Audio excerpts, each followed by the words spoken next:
Hello, അങ്ങനെ October last week നമ്മളെല്ലാവരും ഒരു 7 ദിവസമായിട്ട് കാത്തിരിക്കുകയായിരുന്നു. നമ്മൾ ഒക്ടോബറിൽ വരുമെന്ന് പറഞ്ഞു, അത് വന്നിട്ടുണ്ട്.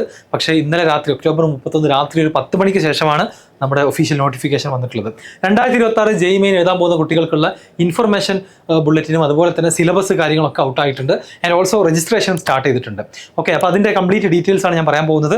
നിങ്ങളെല്ലാവരും പ്രോബബ്ലി അറിഞ്ഞ പോലെ തന്നെ ഏറ്റവും വലിയ മാറ്റം എന്ന് പറയുന്നത് എക്സാമിൻ്റെ UIയിലാണ്. ഈ തവണ എന്തുണ്ടായിരിക്കും? ഓൺ സ്ക്രീൻ കാൽക്കുലേറ്റർ ഉണ്ടായിരിക്കും. ബേസിക് മാത്തമാറ്റിക്സ് ഓപ്പറേഷൻസ് ഒക്കെ ചെയ്യാൻ വേണ്ടിയിട്ടുള്ള കാൽക്കുലേറ്റർ അലൗഡ് ആയിരിക്കും എന്നുള്ളതാണ്, ഓൺ സ്ക്രീൻ ആയിട്ട് അലൗ ചെയ്യുന്നുള്ളതാണ് അതിൻ്റെ ഏറ്റവും വലിയ പ്രത്യേകത. അതുകൂടാതെ എന്തൊക്കെയാണ് ഈ വർഷത്തെ ചേഞ്ചസ്, അല്ലെങ്കിൽ ഈ വർഷം പ്രധാനമായിട്ട് നമ്മൾ നോട്ടീസ് ചെയ്യേണ്ട കാര്യങ്ങൾ എന്തൊക്കെയാണെന്നുള്ളതാണ് ഞാൻ ഈ വീഡിയോയിലൂടെ പറയാൻ പോകുന്നത്. അതിലാദ്യമായിട്ട് ഡേറ്റുകളാണ്. ഡേറ്റുകൾ ഒക്ടോബർ 31 സ്റ്റാർട്ട് ചെയ്തിട്ട് നവംബർ 27 വരെയാണ് ആപ്ലിക്കേഷൻ കംപ്ലീറ്റ് ചെയ്യാനുള്ള ടൈം. ഏകദേശം ഒരു മാസത്തിൽ താഴെ 4 ആഴ്ചയാണ് നമ്മുടെ മുന്നിലുള്ളത്. അത് തന്നെ ഏറ്റവും last date for successful transaction, fees അടക്കേണ്ടത് 27-ാം തീയതി ഒക്ടോബർ രാത്രി 11:50 വരെ നിങ്ങൾക്ക് സമയം കിട്ടും. പിന്നെ ഓൺലൈൻ ആപ്ലിക്കേഷനിൽ എന്തെങ്കിലും കറക്ഷൻസ് ഉണ്ടെങ്കിൽ അതിനൊരു വിൻഡോ പിന്നീട് ഓപ്പൺ ചെയ്യുന്നതാണ്. അതുപോലെ സിറ്റി ഇൻറ്റിമേഷൻ, നിങ്ങൾ ഏത് സിറ്റിയിലായിരിക്കും എക്സാം എഴുതുക എന്നുള്ളതിൻ്റെ ഇൻഫർമേഷൻ നിങ്ങൾക്ക് ഫസ്റ്റ് വീക്ക് ഓഫ് ജനുവരിയിൽ കിട്ടും. അഡ്മിറ്റ് കാർഡുകൾ ഡൗൺലോഡ് ചെയ്യാനുള്ള അവസരം 3-4 ദിവസം മുന്നേ, എക്സാമിൻ്റെ 3-4 ദിവസം മുന്നേ കിട്ടും.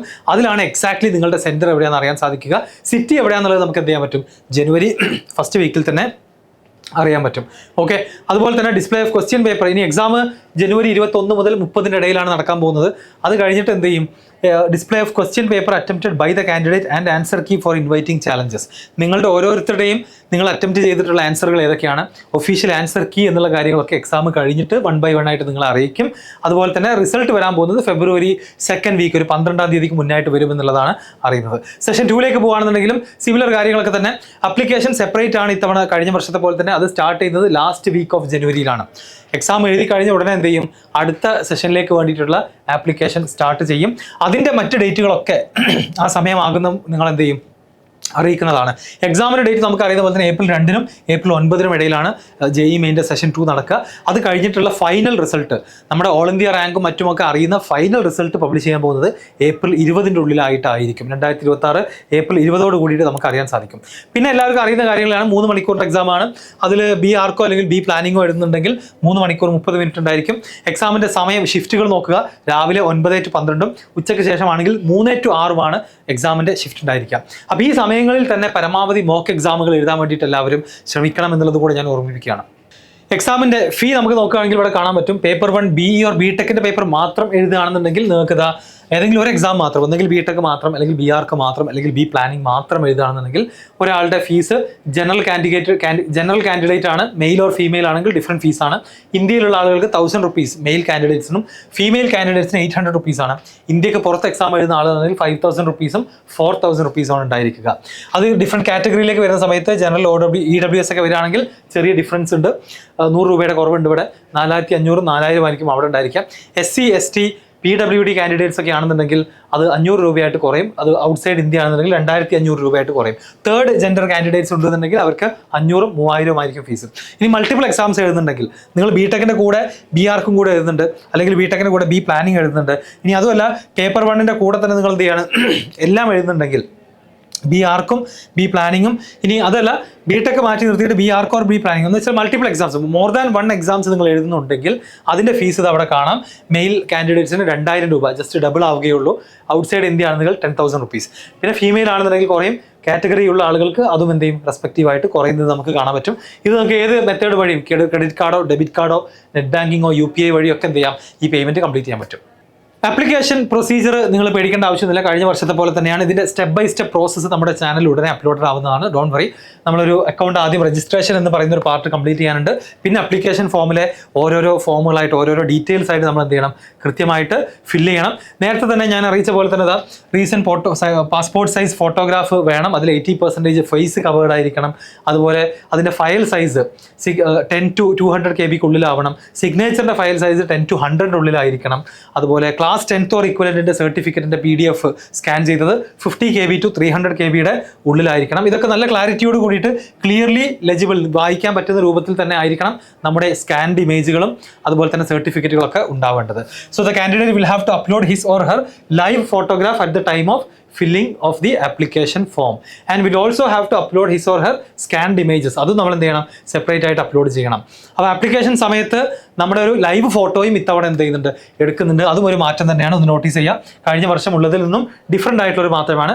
And also recent passport size ഫോട്ടോഗ്രാഫും അത് നമ്മുടെ കയ്യിൽ വേണം. കൂടാതെ അപ്ലൈ ചെയ്തുകൊണ്ടിരിക്കുമ്പം നമ്മുടെ രജിസ്ട്രേഷൻ പോർട്ടൽ നിങ്ങളുടെ ലൈവ് ഫോട്ടോഗ്രാഫും കൂടെ എന്ത് ചെയ്യും, എടുക്കുന്നതായിരിക്കും. ഒന്നും കൂടെ ഒരു സെക്യൂരിറ്റി മെഷേഴ്സ് സ്ട്രിക്റ്റ് ആക്കാൻ വേണ്ടിയിട്ടുള്ളതാണെന്ന് തന്നെ നമുക്ക് കരുതാവുന്നതാണ്.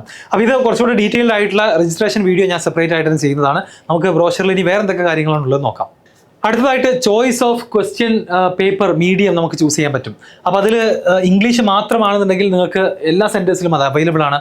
ഇത് CBT എക്സാം ആയതുകൊണ്ട് തന്നെ നമുക്ക് ഇത്തരം ഫെസിലിറ്റീസ് എല്ലാം അവൈലബിൾ ആണ്. അപ്പോൾ നിങ്ങൾക്ക് എന്തായാലും ഇംഗ്ലീഷ് ക്വസ്റ്റ്യൻസ് എന്തായാലും സ്ക്രീനിൽ ഉണ്ടാകും. അതിൻ്റെ കൂടെ രണ്ടാമതൊരു ലാംഗ്വേജ് വേണമെന്നുണ്ടെങ്കിൽ ഇപ്പോൾ ഇംഗ്ലീഷ് ആൻഡ് മലയാളം സെലക്ട് ചെയ്ത് കഴിഞ്ഞാൽ ക്വസ്റ്റ്യൻ പേപ്പർ രണ്ടിലും ഉണ്ടായിരിക്കും. ഇംഗ്ലീഷിലും മലയാളത്തിലും ഒരുമിച്ച് ഡിസ്പ്ലേ ആകും. അത് കേരളത്തിലും ലക്ഷദ്വീപിലുള്ള കുട്ടികൾക്കാണ് അത് ചൂസ് ചെയ്യാൻ സാധിക്കുക.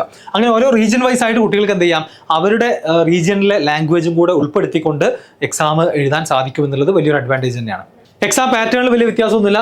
75 ചോദ്യങ്ങൾ, 20 സെക്ഷൻ എ, 5 ക്വസ്റ്റ്യൻസ് വീതം സെക്ഷൻ ബിയിൽ ഉണ്ടായിരിക്കും. ടോട്ടൽ 75 ക്വസ്റ്റ്യൻസ്, 300 മാർക്കിൻ്റെ എക്സാം ആണ്. അതുപോലെ തന്നെ മാർക്കിംഗ് സ്കീമിലും എന്തില്ല, പ്രത്യേകിച്ച് ഒരു മാറ്റമില്ല. കറക്റ്റ് ആയി കഴിഞ്ഞാൽ +4 മാർക്ക്, -1 മാർക്ക് നെഗറ്റീവിന് ഉണ്ടായിരിക്കും, including numerical value type questions ഒക്കെ. ന്യൂമറിക്കൽ തെറ്റി കഴിഞ്ഞാൽ നിങ്ങളുടെ മാർക്ക് -1 ആണ് കിട്ടാൻ പോകുന്നത് എന്നുള്ളത് കൂടെ പ്രത്യേകം ഓർക്കുക. And also determining merit, result publish ചെയ്യുന്നത് എപ്പോഴും ഒരു NTA സ്കോറുകളിലേക്ക് കൺവേർട്ട് ചെയ്തിട്ടാണ്. 10 ഷിഫ്റ്റുകളിലായിട്ട് 10 ലക്ഷത്തിലധികം കുട്ടികൾ എന്ത് ചെയ്യും, ടോട്ടൽ എക്സാം എഴുതും. അപ്പോൾ ഡെഫിനറ്റ്ലി എന്താണ്, അതൊരു കോമൺ NTA സ്കോർ ആക്കിയിട്ട് കൺവേർട്ട് ചെയ്തതിന് ശേഷമായിരിക്കും നമ്മുടെ റിസൾട്ട് പബ്ലിഷ് ചെയ്യുക. എല്ലാ വർഷവും പറയുന്ന പോലെ തന്നെ ടൈ ബ്രേക്കറുകൾ ഉണ്ടാവാം. ഒരുപാട് ആളുകൾക്ക് സെയിം മാർക്ക് കിട്ടും. അപ്പോൾ അത്തരം ആളുകളെ നമ്മൾ ടൈ ബ്രേക്ക് ചെയ്യാൻ പോകുന്നത് ആദ്യം തന്നെ മാത്തമാറ്റിക്സിൻ്റെ മാർക്ക് നോക്കും, പിന്നെ ഫിസിക്സ്, പിന്നെ കെമിസ്ട്രി. പിന്നെ candidate with less number of attempted incorrect answers, negative ആൻസറുകളും കറക്റ്റ് ആൻസറുകളും തമ്മിലുള്ള റേഷ്യോ ഏറ്റവും കുറവുള്ള ആളാരാണോ അയാൾക്ക് പ്രിഫറൻസ് കിട്ടും. അതും സെയിം ആണെന്നുണ്ടെങ്കിൽ മാത്തമാറ്റിക്സിലെ നെഗറ്റീവ് ആർക്കാണ് കുറവ് നോക്കും, പിന്നെ ഫിസിക്സിലെ നെഗറ്റീവ് ആർക്കാണ് കുറവ് നോക്കും, പിന്നെ കെമിസ്ട്രിയിൽ നോക്കും. അപ്പോൾ ഈ 7 കണ്ടീഷൻസിലും ടൈ ആണെന്നുണ്ടെങ്കിൽ if there is a tie even after this candidates will be assign the same rank. ഈ 7 കണ്ടീഷൻസും സെയിം ആവാനുള്ള പ്രോബിലിറ്റി വളരെ കുറവാണ്. ഇൻ കേസ് അങ്ങനെ സംഭവിച്ചു കഴിഞ്ഞാൽ ആ 2 കുട്ടികൾക്കും സെയിം റാങ്കാണ് കൊടുക്കാൻ പോകുന്നത്. അടുത്തത് വളരെ ഇമ്പോർട്ടൻ്റ് ആയിട്ട് നമ്മുടെ എലിജിബിലിറ്റി ആൻഡ് അതുപോലെ തന്നെ ക്രൈറ്റീരിയാസ് നോക്കുകയാണെന്നുണ്ടെങ്കിൽ ഏജിന് പ്രത്യേകിച്ച് ഒരു ക്രൈറ്റീരിയ ഇല്ല. പകരം JEE ക്രൈറ്റീരിയ എന്ന് പറഞ്ഞു കഴിഞ്ഞാൽ ഈ വർഷം അടക്കം ഇൻക്ലൂഡ് ചെയ്തുകൊണ്ട് തൊട്ട് മുന്നത്തെ 2 വർഷത്തെ +2 കംപ്ലീറ്റ് ചെയ്ത കുട്ടികളെയും കൂടെ എടുക്കുകയാണ് ചെയ്യുക. ടോട്ടൽ 3 വർഷങ്ങളിൽ +2 കംപ്ലീറ്റ് ചെയ്യുന്ന കുട്ടികൾക്ക് JEE മെയിൻ എഴുതാം. 2024 കംപ്ലീറ്റ് ചെയ്തവർക്ക് എഴുതാം, 25 അതുപോലെ തന്നെ 26 അപ്പിയർ ചെയ്യാൻ പോകുന്ന കുട്ടികൾക്ക് എഴുതാം. ഇതിന് മുൻപ് +2 കംപ്ലീറ്റ് ചെയ്ത ആർക്കും JEE മെയിൻ എഴുതാൻ കഴിയില്ല എന്നുള്ളത് ഞാൻ ഒന്നും കൂടെ റിമൈൻഡ് ചെയ്യാണ്. ഒരുപാട് ആളുകൾ അതേ ഡൗട്ടുകൾ എന്ത് ചെയ്യാറുണ്ട്, വീണ്ടും ചോദിക്കാറുണ്ട്. പിന്നെ ലിസ്റ്റ് ഓഫ് ക്വാളിഫയിങ് എക്സാംസ് 10ാം ക്ലാസ്സിന് നമുക്ക് റെക്കഗ്നൈസ്ഡ് ആയിട്ടുള്ള CBSE, ICSE ആവട്ടെ, IGCSE ആവട്ടെ, NIOS or Scole Kerala open schooling പ്രോഗ്രാമുകൾ എല്ലാം എന്താണ്, റെക്കഗ്നൈസ്ഡ് ആയിട്ടുള്ള എല്ലാ പ്രോഗ്രാമുകളും എലിജിബിലിറ്റിയുടെ ഭാഗമായിട്ട് എന്ത് ചെയ്യും, അക്സെപ്റ്റ് ചെയ്യുന്നത് തന്നെ ആയിരിക്കും. ഇനി ഇയർ ഓഫ് അപ്പിയറൻസ് നേരത്തെ പറഞ്ഞ പോലെ തന്നെ 3 വർഷങ്ങളിലുള്ള കുട്ടികൾക്കാണ് എന്ത് ചെയ്യാൻ സാധിക്കുക, JEE മെയിൻ എക്സാം എഴുതാൻ സാധിക്കുക. അതുപോലെ സ്റ്റേറ്റ് കോഡ് ഓഫ് എലിജിബിലിറ്റി നമുക്കറിയാം. JEE മെയിൻ വഴി NIT അഡ്മിഷൻ നടത്തുന്ന സമയത്ത് ഹോം സ്റ്റേറ്റ് കോട്ട എന്ന് പറയുന്ന സംഭവമുണ്ട്.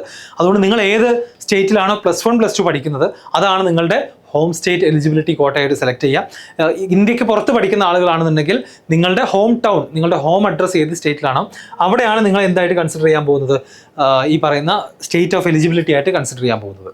അടുത്തത് ഏറ്റവും കൂടുതൽ കുട്ടികൾ ചോദിക്കുന്ന ക്രൈറ്റീരിയയാണ് അഡ്മിഷൻ ക്രൈറ്റീരിയ. എല്ലാ വർഷവും വരുന്ന സംശയമാണ് ഈ 75% ക്രൈറ്റീരിയ. അത് ഇത്തവണയും ഉണ്ട്. അപ്പോൾ അതിൽ പറയുന്ന കാര്യം ഇത്രയാണ്, നിങ്ങൾ ശ്രദ്ധിച്ച് കേട്ട് കഴിഞ്ഞാൽ NIT+ സിസ്റ്റത്തിലേക്ക് NIT-കൾ അതുപോലെ IIIT-കൾ IIEST ആവട്ടെ and other GFTIs participating through JoSAA or CSEBയിൽ പങ്കെടുക്കുന്ന കോളേജുകളിലേക്ക് നിങ്ങൾക്ക് അഡ്മിഷൻ കിട്ടണമെന്നുണ്ടെങ്കിൽ നിങ്ങൾ എന്ത് ചെയ്യണം, മിനിമം ഓഫ് 5 സബ്ജക്റ്റുകൾ നിങ്ങൾ +2 പഠിച്ചിട്ടുണ്ടായിരിക്കണം.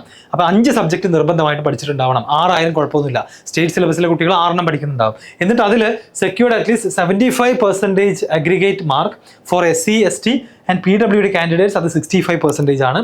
Of these 5 subjects or must have passed +2 or equivalent board examination with a minimum of 5 subjects and be within the category wise top 20% എന്നുള്ള 2 ക്രൈറ്റീരിയയാണ്.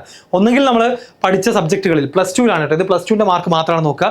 കേരള സിലബസിൽ പഠിക്കുന്ന കുട്ടികളോട് ഞാൻ ഒന്നുകൂടെ പറയുകയാണ്, +2ൽ പഠിച്ച നിങ്ങളുടെ +2ൻ്റെ റിസൾട്ടിൽ 6 ഉണ്ടെങ്കിൽ അതിലെ ബെസ്റ്റ് 5 ആണ് സെലക്ട് ചെയ്യുക. ഫിസിക്സും കെമിസ്ട്രി മാത്സും എന്തായാലും സെലക്ട് ചെയ്യും. അത് കഴിഞ്ഞിട്ട് ഇംഗ്ലീഷ് സെലക്ട് ചെയ്യും. പിന്നെ അഞ്ചാമത്തത് നിങ്ങളുടെ ഏറ്റവും ബെസ്റ്റ് ഏതാണോ അതാണ് സെലക്ട് ചെയ്യാം.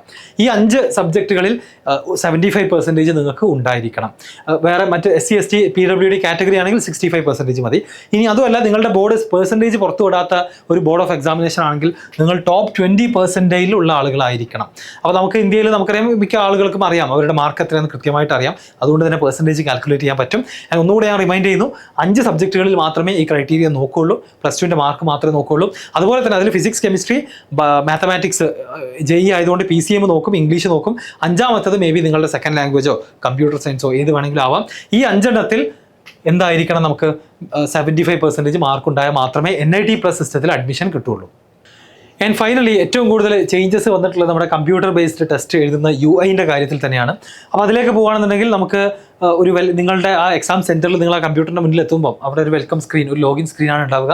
അപ്പോൾ നിങ്ങളുടെ candidate will have to enter their login ID and password ഒക്കെ എൻ്റർ ചെയ്തുകൊണ്ട് നമുക്ക് എന്ത് ചെയ്യാം, ഈ പറയുന്ന സ്ക്രീനിലേക്ക് എൻ്റർ ചെയ്യാം. അതിൽ നമ്മുടെ എക്സാമിനേഷൻ സ്റ്റാർട്ട് ചെയ്യാനുള്ള ജനറൽ ഇൻസ്ട്രക്ഷൻസ് നോക്കുകയാണെന്നുണ്ടെങ്കിൽ നിങ്ങളൊരു കമ്പ്യൂട്ടർ ബേസ്ഡ് എക്സാമുകൾ എഴുതുന്ന ആളുകളാണെന്നുണ്ടെങ്കിൽ അറിയാം, നമുക്ക് ഓരോ ക്വസ്റ്റ്യനും മാർക്ക് ചെയ്ത് വെക്കാനുള്ള ഓപ്പർച്യൂണിറ്റി ഉണ്ട്. അത് നമ്മൾ ആൻസർ ചെയ്യാത്തത് ഏതൊക്കെയാണ്, ചെയ്തത് ഏതൊക്കെയാണ്, മാർക്ക്ഡ് ഫോർ റിവ്യൂ ഏതൊക്കെയാണ്, ഇതൊക്കെ കാണാൻ പറ്റുന്ന പോലുള്ള ഓപ്ഷൻസ് ഇത്തവണയും ഉണ്ടായിരിക്കും. അങ്ങനെ ഓരോ ക്വസ്റ്റ്യൻസിൽ നമുക്ക് അങ്ങോട്ടും ഇങ്ങോട്ടൊക്കെ എന്ത് ചെയ്യാം, നാവിഗേറ്റ് ചെയ്യാം. സെക്ഷൻസ് അങ്ങോട്ടും ഇങ്ങോട്ടും മാറ്റാം. കെമിസ്ട്രി, ഫിസിക്സ് സബ്ജക്റ്റുകൾ എന്ത് ചെയ്യാം, മാറ്റാം. അങ്ങനെ എഴുതി കഴിയുന്ന സമയത്ത് നമുക്ക് ഇതുപോലത്തെ ഒരു പാറ്റേൺ നമുക്ക് കാണാം. ഏതൊക്കെ ക്വസ്റ്റ്യൻസ് നമ്മൾ ആൻസർ ചെയ്തു, ഏതൊക്കെ ക്വസ്റ്റ്യൻ നമ്മൾ റിവ്യൂ ചെയ്യാൻ വേണ്ടി ഇട്ടിട്ടുണ്ട്, ആൻസേർഡ് ആൻഡ് റിവ്യൂ ഏതൊക്കെയുണ്ട്, ആൻസർ ചെയ്യാതെ റിവ്യൂവിന് വേണ്ടി മാറ്റി വെച്ചത് ഏതൊക്കെയാണ്. അപ്പോൾ ഈ പർപ്പിൾ കളർ എന്ന് പറയുന്നത് ആൻസർ ചെയ്യാതെ റിവ്യൂവിന് മാറ്റി വെച്ചതാണ്. ആൻസർ ചെയ്തിട്ടും റിവ്യൂവിന് വേണ്ടി മാറ്റി വെച്ചതാണ് പർപ്പിളിൻ്റെ കൂടെ ഗ്രീൻ വരുന്നത്. ആൻഡ് ഓൾസോ ബാക്കിയെല്ലാം നമുക്ക് സ്ട്രേറ്റ് ഫോർവേഡായിട്ട് നമുക്ക് അറിയുന്ന കാര്യങ്ങളൊക്കെ തന്നെയാണ്. അതിൽ ഏറ്റവും വലിയൊരു മാറ്റം വന്നിട്ടുള്ളത് ഫൈനലി നമ്മുടെ ഒരുപാട് ആക്സസിബിലിറ്റി ഓപ്ഷൻസിലും ആൻഡ് ഓൾസോ ഓൺ സ്ക്രീൻ കാൽക്കുലേറ്ററിലുമാണ്. അതിൽ പ്രധാനപ്പെട്ട മാറ്റം ഇതാണ്: candidates can switch to dark mode or light mode throughout the course of the examination. ഒരു പ്രധാനപ്പെട്ട മാറ്റം അതാണ്. നമുക്ക് നമ്മുടെ സ്ക്രീനിൻ്റെ പേജ് ഡാർക്ക് മോഡ് ആക്കണമെന്നുണ്ടെങ്കിൽ അത് നമുക്ക് ആക്കാം. ഡ്യൂറിങ് ദി എക്സാം അത് ചെയ്യാവുന്നതാണ്. രണ്ടാമത്തെ മാറ്റം, candidate can increase or decrease the font size of the console. ഇത് ഒരുപാട് കുട്ടികൾക്ക് പരാതി പറയാറുള്ളതാണ്, അവർക്ക് കാണാൻ പറ്റുന്നില്ല സ്ക്രീനിലുള്ളത്. അപ്പോൾ സ്ക്രീനിലുള്ളത് സൂം ചെയ്യാം. ലോഗൗട്ട് ഒന്നായി പോയാൽ തന്നെ സൂം ചെയ്യാനുള്ള ഓപ്ഷൻസ് ഇൻബിൽട്ട് ആയിട്ട് വരികയാണ്. Candidate can enable the cursor tail. അത് നമ്മുടെ മൗസിൻ്റെ കേഴ്സറിൻ്റെ ടെയിൽ നമുക്കത് ചേഞ്ച് ചെയ്യാം. അത് വേണമെങ്കിൽ ഒരു ടെയിൽ ഇനേബിൾ ചെയ്യാൻ പറ്റും. നമ്മളത് മൂവ് ചെയ്യുന്നത് കുറച്ചും കൂടെ കൃത്യമായിട്ട് കാണാം. അതിൻ്റെ സൈസ് നമുക്കത് മാറ്റാം. കേഴ്സറിൻ്റെ സൈസ് നമുക്ക് കൂട്ടാനും കുറയ്ക്കാനും പറ്റും. Candidate can choose the കേഴ്സർ size also. ഇത്രയും മാറ്റങ്ങളാണ്. കൂടാതെ തന്നെ screen magnifier, candidate can magnify the content on the console. ഞാൻ നേരത്തെ പറഞ്ഞ പോലെ തന്നെ സ്ക്രീൻ മാഗ്നിഫയർ എന്ന് പറയുന്ന ഒരു ഓപ്ഷൻ കൂടെ എന്ത് ചെയ്തിരിക്കുകയാണ്, വന്നിരിക്കുകയാണ്. കൂടാതെ തന്നെ അപ്പോൾ നമുക്കിത് സ്ക്രീൻ മാഗ്നിഫയർ യൂസ് ചെയ്ത് കഴിഞ്ഞാൽ വലുതായി കാണാം. ഏതെങ്കിലും ഒരു പാർട്ട് വായിക്കാൻ പറ്റുന്നില്ല എന്നുണ്ടെങ്കിൽ നിങ്ങൾക്ക് ഏതെങ്കിലും ഒരു ഫിഗർ ഒന്നുകൂടെ വലുതായി കാണുന്നുണ്ടെങ്കിൽ അതൊക്കെ എന്ത് ചെയ്യാവുന്നതാണ്, ഇത് ഉപയോഗിച്ച് കാണാവുന്നതാണ്. ആൻഡ് ദ ബിഗ്ഗസ്റ്റ് ചേഞ്ച് എന്ന് പറയുന്നത് ഇപ്പോഴും ഇത് തന്നെയാണ്, നമ്മുടെ കാൽക്കുലേറ്റർ വന്നു എന്നുള്ളതാണ്. അപ്പോൾ ഇതിൻ്റെ ഒരു ഇംപ്ലിക്കേഷൻസ് എന്തൊക്കെയാണ്, ഇത് ഗുഡ് ആണോ ബാഡ് ആണോ എന്നുള്ളത് ഞാൻ മറ്റൊരു വീഡിയോയിൽ ഡിസ്കസ് ചെയ്യും. ഇതെങ്ങനെയാണ് നിങ്ങളെ ആസ്പിറൻസ് എന്നുള്ള രൂപത്തിൽ അഫക്റ്റ് ചെയ്യാൻ പോകുന്നത് എന്നുള്ളത് നമ്മൾ സെപ്പറേറ്റ് ആയിട്ട് ഡിസ്കസ് ചെയ്യും. അപ്പോൾ കാൽക്കുലേറ്റർ ഒരു basic on screen calculator available ആയിരിക്കും. അതിൽ നമ്മുടെ ബേസിക് ആയിട്ടുള്ള മാത്തമാറ്റിക്സ് ഓപ്പറേഷൻസും പെർസെൻറ്റേജും പിന്നെ 1/x ഒക്കെ കാൽക്കുലേറ്റ് ചെയ്യാൻ പെട്ടെന്ന് തന്നെ, അതുപോലെ തന്നെ സ്ക്വയർ റൂട്ട് എടുക്കാനുള്ള ഓപ്ഷൻസും ഉണ്ടായിരിക്കും. ഇതാണ് ഈ പറയുന്ന കാൽക്കുലേറ്ററിൽ ഉണ്ടായിരിക്കുക. അപ്പോൾ ഇതാണ് ഏറ്റവും പ്രധാനമായിട്ട് നോക്കാനുള്ള, അല്ലെങ്കിൽ ഏറ്റവും പ്രധാനമായിട്ട് നമ്മൾ ഡിസ്കസ് ചെയ്യേണ്ട പോയിന്റ്സ്. ഇത്രയുമാണ് ഈ വർഷത്തെ JEE മെയിൻ്റെ ഇൻഫർമേഷൻ ബുള്ളറ്റിനിൽ അവൈലബിൾ ആയിട്ടുള്ള പ്രധാനപ്പെട്ട ഇൻഫർമേഷൻസ്. ഇനി എന്തെങ്കിലും സംശയങ്ങൾ ഉണ്ടെന്നുണ്ടെങ്കിൽ നിങ്ങൾ താഴെ ചോദിക്കുക. ആൻഡ് ഓൾസോ ചാനൽ സബ്സ്ക്രൈബ് ചെയ്യാം. എങ്ങനെ അപ്ലൈ ചെയ്യുന്ന സമയത്ത് ശ്രദ്ധിക്കേണ്ട കാര്യങ്ങൾ, അതുപോലെ കാൽക്കുലേറ്ററിൻ്റെ ഒരു ഇമ്പാക്റ്റ് ഈ വർഷത്തെ എക്സാമിൽ എന്തായിരിക്കും, ഇതൊക്കെ വീഡിയോസ് ആയിട്ട് ഇന്നും നാളെയുമായിട്ട് റിലീസാകും. ഉടനെ തന്നെ കാണാൻ വേണ്ടിയിട്ട് നിങ്ങൾ നമ്മുടെ ബെല്ലൈക്കൺ കൂടെ പ്രസ് ചെയ്യാൻ മറക്കരുത്. ആൻഡ് ആസ് യൂഷ്വൽ എല്ലാ JEE ആസ്പിറൻസിനും വീഡിയോസ് ഷെയർ ചെയ്ത് കൊടുക്കുക. ഇനി എക്സാം തീരുന്ന വരെയുള്ള എല്ലാ അപ്ഡേറ്റുകളും കൃത്യസമയത്ത് എക്സാം ബൈ യൂണിവേഴ്സൽ JEE ചാനലിൽ ഉണ്ടായിരിക്കും. All the best.